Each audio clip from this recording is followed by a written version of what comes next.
I'm good. Great to be with you, man. You stole a couple of our guys, but it's great to be with you. Yeah, that's where we want to start with you.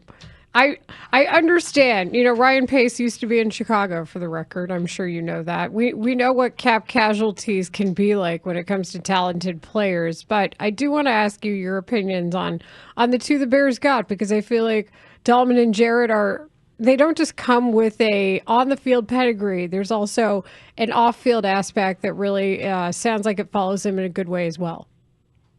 Yeah, let me start with Grady. Grady's essentially was the face of our franchise down here for the last 10 seasons. Kind of grew into that. Obviously, Matt Ryan was a part of that. And then Grady kind of took the mantra over. He's a tremendous human being, father, just a really good guy.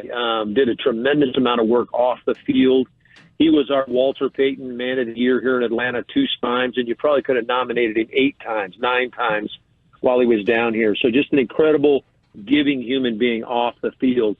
When you talk about stepping on the field now, nobody turns up the heat more than he does when it comes to getting ready to play. His work ethic, his leadership qualities are off the charts. His work from Tuesday to Saturday to get ready for a Sunday game is unbelievable, and he raises the level of the people around him because he's got so much respect on our team. Guys wanting to make sure they matched his level of intensity to get ready to play. Just an incredible guy. I can't say enough about Grady. I had a chance to call every game of his career. Just a phenomenal player for 10 seasons here. I mean, when you look at 152 games he could have possibly played in, I think he played in 137. He missed 9 games in 23 because he blew his knee in Tennessee. Prior to that, he'd only missed 3 games in his entire career. The guy lines up and plays. You can count on him. It's just amazing.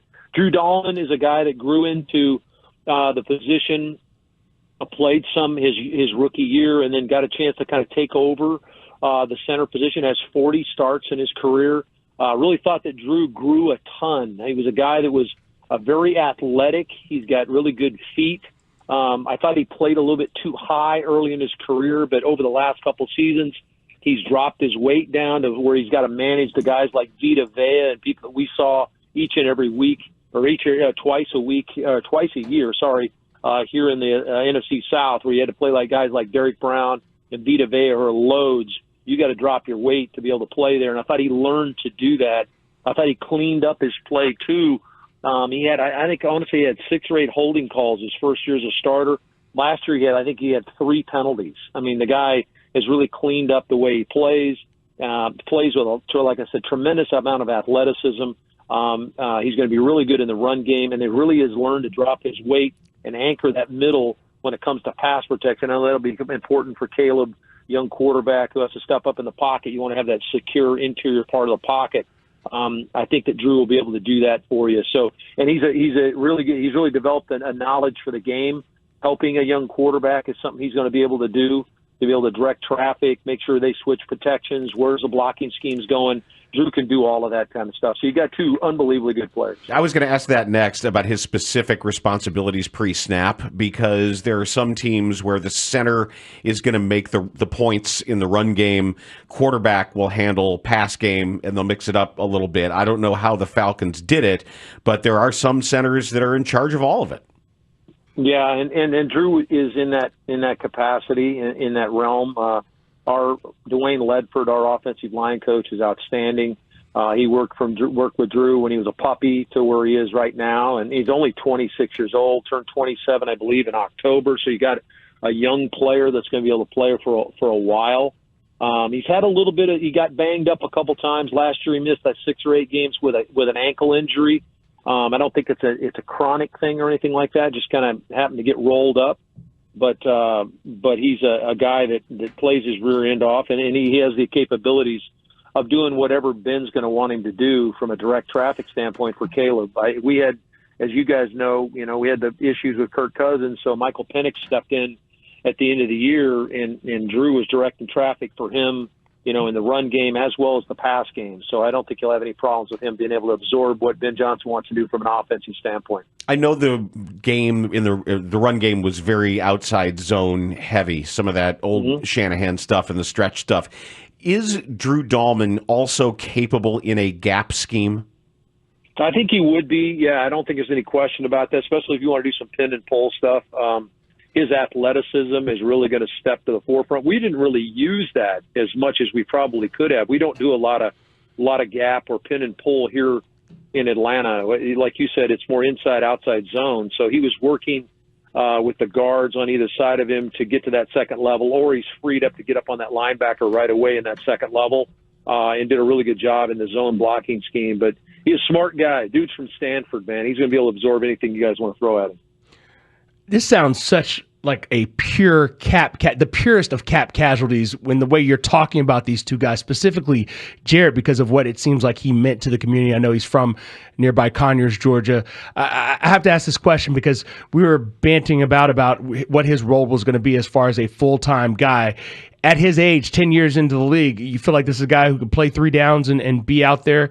How much will he need to be spelled, Grady Jarrett? Yes, I think he averaged between 45 and 50 snaps this year. I think that's kind of, when you look at defensive tackles in the National Football League or down linemen, you're talking about, I think Max Crosby led the league at like 64 snaps per game. Those interior guys, because they're defending the run and then trying to look past the run to get to the passer, your rotation is probably somewhere in that 40 to 50 snaps per game range, and Grady's right in there. He did that last year, and that's coming off a major knee surgery in 23. He returned and played all 17 games and averaged, I think, about 45 snaps a game. So you're going to have to you rotate those guys anyway. Right. You're going to need, when you talk about interior defensive linemen, you're talking about needing probably 4 or 5 of those guys to rotate per game anyway. But Grady's going to carry his load. There's no question about that. I know he'll turn 32 at some point this year, I think right before the season starts, but he's more than capable. The guy is a workout warrior. He will come in and you look at him and you'll say, wow, this guy doesn't look like he's 32 years old. It really does sound like, I don't know if identity is the right word when it comes to figuring out who the Falcons are going to be after losses like this. Coincidental that they're both on the Bears, but how do you see Atlanta not surviving, I guess, but just how do you think of the identity of the team moving forward, especially this next season for you guys? Well, you hope that the young players absorbed what Grady brought to the table and what Drew was beginning to bring to the table. He's only a 3-year starter here, 40 games or whatever, but their work ethic and what they brought to the table is kind of what the National Football League is all about, whether you're in Chicago or Atlanta or wherever you are. Your veteran players, pass down the work ethic, and everybody talks about culture and all those kind of things. That's where it comes from. The coaches try to do as much as they can, and I know Ben Johnson's going to do whatever he can to develop a winning culture in Chicago, but it's the players and how they absorb it and then how they take it to the next level. And so to that end, you hope that the younger players, we drafted heavy on the defensive line last year. We drafted Ruka Rororo out of Clemson, who I think is going to be a really good player. Brandon Dorlus out of Oregon, who didn't get a chance to play very much last year, but was really good at Oregon. Those are 2 guys that are going to be expected to step in to the roles where you see these veteran players step out. So, unfortunately, I played against that '85 Bear defense, and I remember that was a brutal group. Man, were they good? But those guys, passed on. When you think Chicago, you think defense. I don't think about offense, and I know you guys want to be more offensive with Caleb and obviously Roma Dunze and all the guys that are there that you drafted on the offensive line, bringing in some players. But when I think Chicago, I think defense. And Grady will step right into that mix and be one of those. Hopefully, we don't have to play him as a monster of the Midway, but maybe we will. Well, that's a very wonderful endorsement, I think, for both Dalman and for Jarrett for sure. But yeah, it did leave me wondering. Those are some pretty big holes on the Falcons that they're going to have to fill with those guys missing.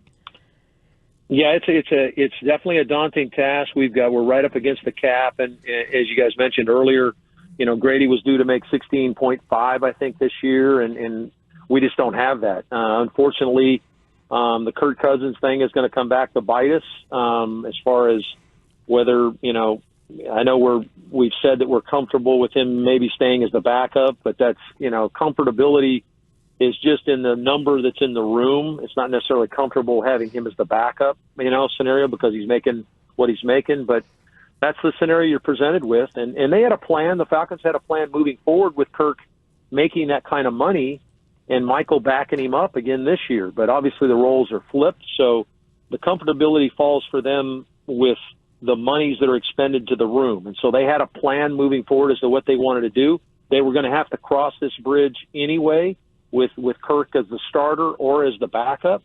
So I'm trusting the organization had an idea. That's why they drafted the young defensive lineman. Now those guys have to step up and play. But you're right. We've got some holes to fill at corner. Got a hole to fill at maybe at safety, and then a couple on the defensive line.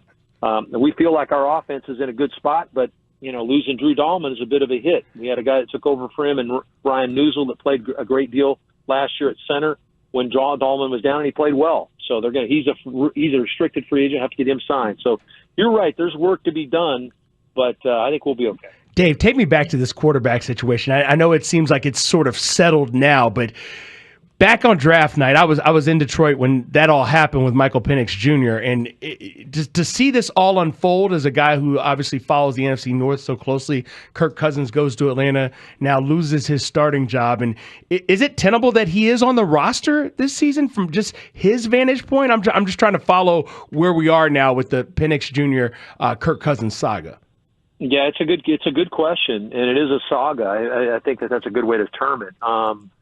Certainly, Penix has been declared the starter moving forward, and so that is definitely squarely in the face of what Kirk Cousins is staring at. He's had a meeting with the owner, has talked about potentially, is there a way that I could move and go someplace else, that he would like to be able to do that, to go compete for a starting job, because they've declared Penix the starter down here. So there's not going to be any kind of competition, as far as I can tell right now, in camp.